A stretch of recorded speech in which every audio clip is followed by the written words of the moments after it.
আসসালামু আলাইকুম। Welcome back to my channel simple cooking recipe.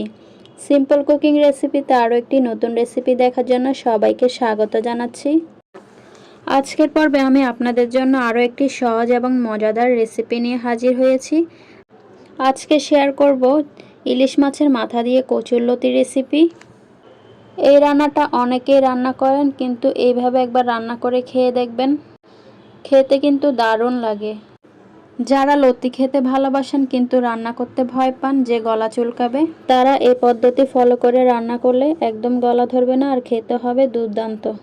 তো কথা না বাড়িয়ে চলুন দেখে আসি ইলিশ মাছের মাথা দিয়ে কচুরলতি রেসিপি। কচুরলতি রান্না করার জন্য চুলায় একটি প্যান বসিয়ে দিলাম। প্যানে দিয়ে দিলাম পর্যাপ্ত পরিমাণে সয়াবিন তেল। তেলটা এখন আমি মিডিয়াম আঁচে গরম করে নেব। তেলটা গরম হয়ে এসেছে। এ পর্যায়ে মাঝারি সাইজের একটি পেঁয়াজ কুচি দিয়ে দিলাম। পেঁয়াজ কুচিটাকে এখন নেড়েচেড়ে দিয়ে বাদামি রং করে ভেজে নেব। পেঁয়াজটাকে নেড়েচেড়ে দিয়ে বাদামি রং করে ভেজে নিয়েছি। পেঁয়াজের কালার যখন ব্রাউন হয়ে আসবে, এ পর্যায়ে আমি দিয়ে দিলাম 2 চামচ মরিচের গুঁড়া, দিয়ে দিলাম 1.5 চামচ হলুদের গুঁড়া, দিয়ে দিলাম 1 চামচ ধনিয়ার গুঁড়া। সামান্য পানি অ্যাড করে দিলাম যাতে করে মশলাটা পুড়ে না যায়। দিয়ে দিলাম 1 চামচ রসুন বাটা, হাফ চা চামচ আদা বাটা, দিয়ে দিলাম হাফ টমেটো কুচি,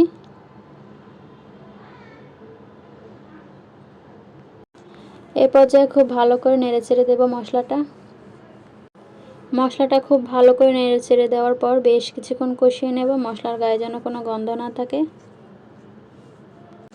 ফিরে এলাম মশলা কষানোর পর। মশলাটা খুব ভালো করে কষানো হয়ে গেছে, মশলার গায়ে থেকে তেল ছেড়ে গেছে। এই পর্যায়ে ভেজে রাখা ইলিশ মাছের মাথাগুলো দিয়ে দিলাম। ইলিশ মাছের মাথাগুলো আমি হালকা করে ভেজে নিয়েছিলাম। ইলিশ মাছের মাথা দেওয়া হয়ে গেলে খুব ভালো করে নেড়েচেড়ে দেব। খুব ভালো করে নেড়েচেড়ে দেওয়ার পর সিদ্ধ করে রাখা কচুরলতিগুলো দিয়ে দিলাম। কচুরলতিটা আমি আগে থেকে সিদ্ধ করে রেখেছিলাম। সিদ্ধ করে পানিটা ফেলে দিলে গলা একদম চুলকাবে না। লতি দেওয়া হয়ে গেলে লতিটা আমি খুব ভালো করে নেড়েচেড়ে দেব। কচুরলতিটা খুব ভালো করে নেড়েচেড়ে দিয়ে সামান্য পরিমাণে পানি দিয়ে দিব।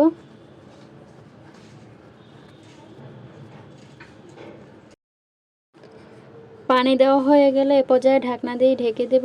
এখন এটা কুক করে নেব। ফিরে আসছি রান্না হয়ে যাওয়ার পর।